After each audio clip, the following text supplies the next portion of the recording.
სალამი მეგობრებო, დღეს მინდა ვისაუბრო მიხეილ ყაველაშვილის შეხვედრაზე ალექსანდრ ვუჩიჩისთან. ალექსანდრ ვუჩიჩი გახლავთ სერბეთის პრეზიდენტი და ვფიქრობ, რომ ძალიან მნიშვნელოვანი შეხვედრა იყო და ერთმა კონკრეტულმა საკითხმა გამახარა უკიდურესად. ნუ რასაკვირველია ხა, როგორც ჩვენ სერბეთიც არის ევროპული კულტურის წარმომადგენელი და შესაბამისად ყოველთვის მნიშვნელოვანია ევროპის ნებისმიერ სახელმწიფოსთან უშუალო კავშირის ქონა და მასთან უშუალოდ კავშირზე გასვლა და ყოველთვის მივესალმები ამ მოქმედებას.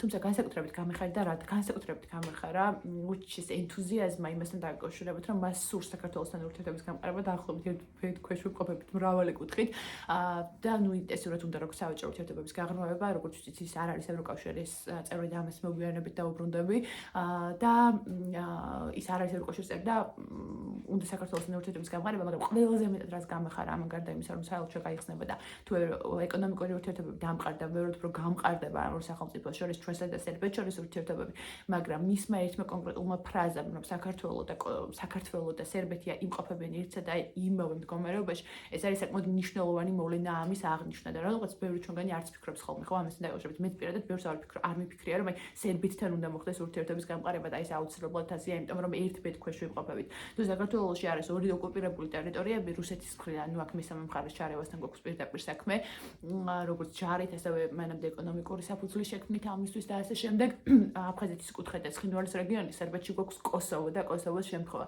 ჩვენი შემთხვევა გაცილებით მე ვფიქრობ ხარისხობრივად ბევრად უფრო შემოწარწუნებელია, იმიტომ რომ ჩვენი მასშტაბის სახელმწიფოს ყავს 300,000 დევნილი, ყავს მოწყვეტილი საკუთარი სახლებიდან და ხარისხობრივადაც კაცობრიობის წინაშე ჩადენილ დანაშაულებს თუ განსაზღვრებთ თავისი მრავალფეროვნების თუ თავისი სიმძიმის თვალსაზრისით, სწორედ აფხაზეთის კუთხეში და იგივე ცხინვალის რეგიონშიც გამოვცადეთ და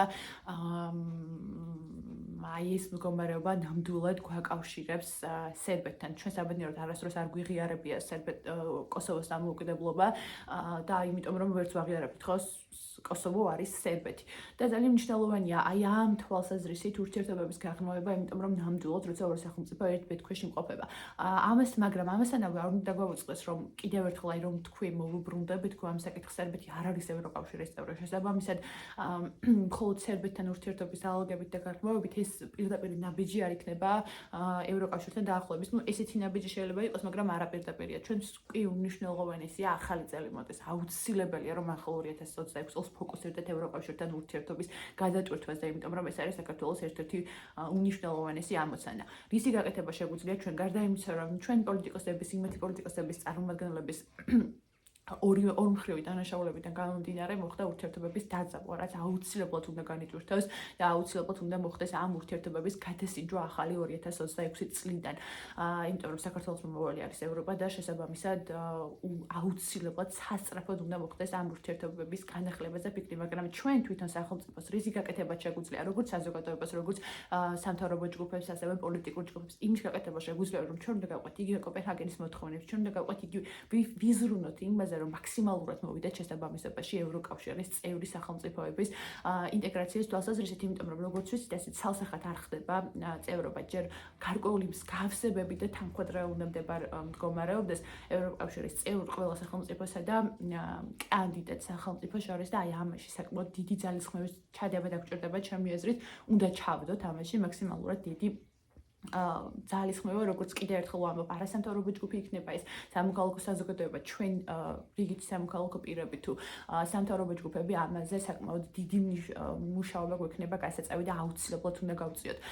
გარდა ამისა, მნიშვნელოვანია, რომ აი ეს პროცესი, ნუ რა თქმა უნდა, ხა აქ არ გვირიცხოთ მაქსიმალური ინტეგრაცია. ეს არის ბევრი ნორმატიული აქტი, რომელსაც კანონის ძალა აქვს და ევროკავშირის სახელმწიფოებში არის მიღებული, რაც საქართველოს ეწინააღმდეგება და საქართველოს მოქალაქეებისთვის ეს არის ყოველდღე მიუღებელი, მაგრამ აქ უნდა მოხდეს შესაბამისი გზების გამონახვა, ისე რომ არ მოახდინოთ მათი კანონების პირდაპირ გადმოკოპირება იმის გამო, რომ გავხდეთ ევროკავშირის წევრები. მაგალითად, ახლა ბავშვი ნებას არ უნდა გადავაყოლოთ, ხო? იგივე შეიძლება შეეხოს მაგალითად, რაშიც ვერ მოვალთ ევროკავშირთან შესაბამისობაში, ბავშვის სქესის შეცვლის ოპერაციების გამარტივება, ეს შეიძლება იყოს უშუალოდ ქირურგიული ჩარევა, შეიძლება იყოს პუბერტატის ბლოკავება სახელმწიფოები ამის საქართველოში დაშვება ეს არის ყოველდღიური მიუღებელი. იგივე მაგალითად საკმაოდ დიდი ამბები იყო ერთსქესიანთა ქორწინებასთან დაკავშირებით, რაც ევროკავშირმა სამწუხაროდ კიდევ უფრო მეტად წნეხი დაადო მის ყველა წევრ სახელმწიფოს და ასევე კანდიდატობის მსურველ სახელმწიფოებსაც, იმიტომ რომ მან გამოაცხადა პირდაპირ, რომ შეიძლება არ იყოს დაკანონებული ევროკავშირის რომელიმე სახელმწიფოში ან კანდიდატ სახელმწიფოში ერთსქესიანთა ქორწინება, მაგრამ სამაგიეროდ უნდა აღიარო ეს აქტი.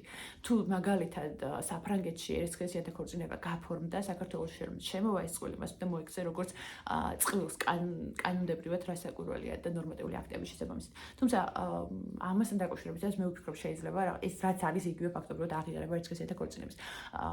აქ მე ვსაუბრობ უბრალოდ კანონების მიმოხილვით და აქ არავის მიმართ პირადი აგრესია ან რაღაც დამოკიდებულების ჩამოყალიბებას და ჩემი აზრის დაფიქსირებას ამ შემთხვევაში არ ვცდილობ, ეს არის ემოციურად სრულად დაცლილი ვიდეო, უბრალოდ ფაქტების კონსტატაციას ვახდენ და ვფიქრობ, რომ აქაც შეგვიძლია რაღაცით გვერდი ავუაროთ აი ამ მოცემულობას, იმიტომ რომ საქართველოს მომავალი არის ევროპა. აი ეს ფრაზაც კი ცოტა ჩემთვის აი ისეთია, საქართველოს მომავალი კი არ არის ევროპა, საქართველო არის ევროპა. შესაბამისად მომავალი კი არ არის ევროპა, საქართველო ყოველთვის იყო ევროპა. და არსებობს ასეთი კონსტრუქტივისტული შეხედულება საერთაშორისო ურთიერთობებში, რომელიც მიხედვითაც აი მაგალითად იგივე ევროკავშირის შემთხვევაში კი არ ხდება ინტეგრაცია რომელიმე სახელმწიფოს, არ ხდება უბრალოდ რეინტეგრაცია. როგორც მაგალითად ჩვენ შემთხვევაში. კი არ უნდა გავხდეთ ევროპელები, არამედ უნდა მოხდეს გადახედვა იმ ყველაფრის და აღქმა, რომ აი ჩვენ როგორც ევროპული სახელმწიფო მოვიტივართ შესაბამისობაში სხვა ევროკავშირის წევრ სახელმწიფოებთან. უღრმესი მადლობა ყურადღებისთვის და იმედი დავიტოვოთ, რომ მომავალ 2026 წელს შევხვდებით ჩვენს დღის ოკუპირებულ, მაგრამ მაშინ უკვე გათავისუფლებულ რეგიონებში.